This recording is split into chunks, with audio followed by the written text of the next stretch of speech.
Hello Boro, welcome to my channel Boro Mixer. Nthangmona sanna hago mixer buंनायखाय एसे उसुबिदा माना साननैसो सिगांनि चेनेलनि मुङा बर' इडुकेशनमोन बेनिखायनो मोनसे आं सानबाय जे इडुकेशन जुदि लायोब्ला इडुकेशननि सोमोन्दै बांद्राय बुंनांगौ जायो बेनिखायनो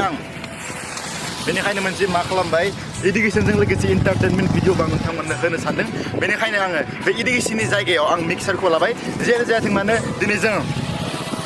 कुमारिकाटा बाक्सा डिस्ट्रिक्टनि कुमारिकाटायाव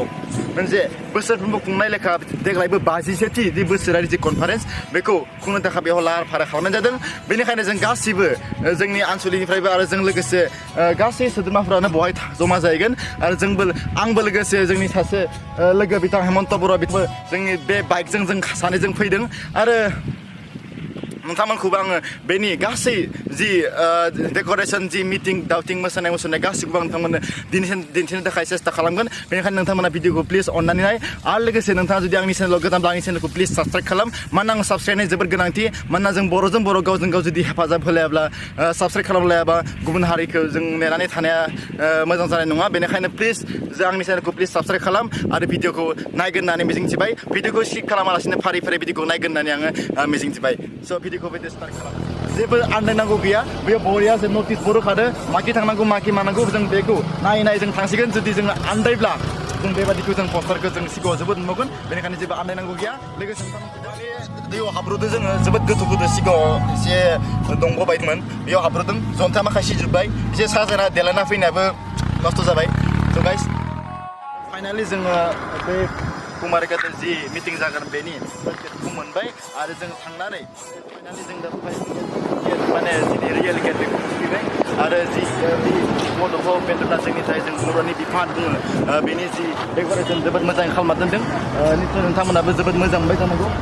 बेनिखायनो आरो मोजां बेबायदिनो डेक'रेसन जोबोद मोजां दंबावो नोंथांमोना आं खिन्थिनो थाखाय नाजागासिनो जि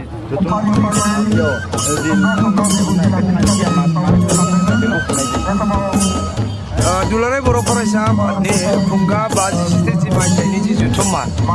बे जथुम्माखौ देग्लाय बहुद लाहार फाहारै जों खुंनाय जादों बिसेसकय जोंनि बे समाजखौ डेभेलप खालामनाय आरो जोंनि गुबुन खाथियाव थानाय जे जाथि जनगोष्ठी थादों बेफोरखौबो थुबुरै जोङो माने डेभेलप खालामनाय इन्टिग्रेसना माबोरै लाबोनो हायो डेभेलपमेन्टआ माबोरै लाबोनो हायो अर्थात जोङो बे माने ग्रुपिं डेभेलपमेन्टनि खोथाखौ जों सिन्था खालामदों जोङो बिटिएडि ओनसोल तथा समग्र आसामावनो जिथु माने कमन डेभेलप बे कमन डेभेलपनि खोथाखौ सिन्था खालामनानै जोङो बे खुंगा जिथु 57 मायथाइनि जि जथुम्मा बे जथुम्माखौ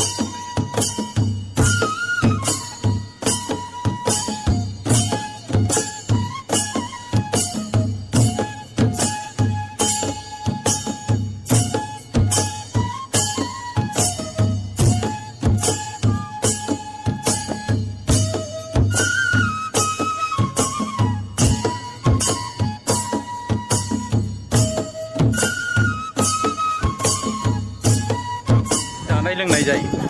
थ' बे खख्रायाव जोंनि न'खरनि गागि मानसिया थायो बोराय बुरैया बेनिफ्राय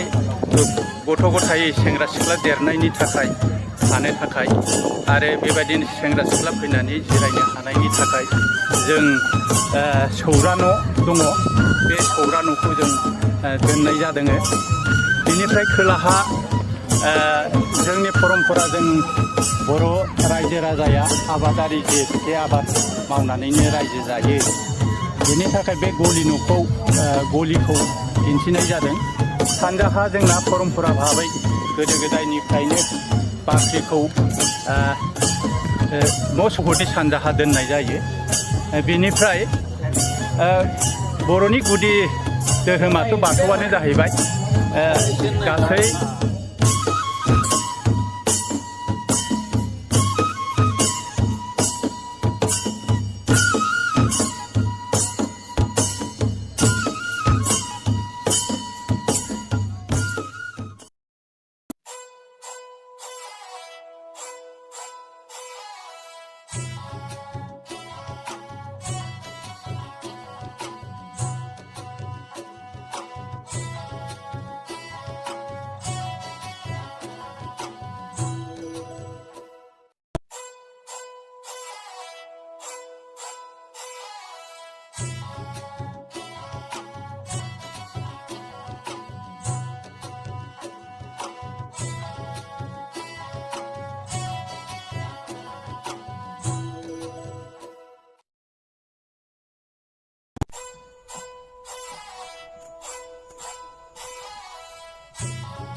시 땡아 카미시 나야시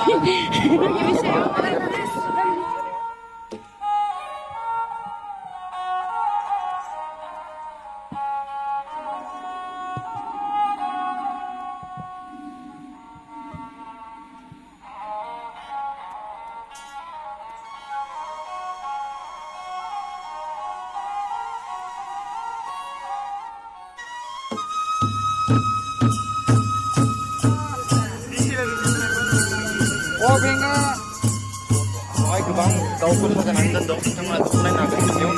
Ito may kinara.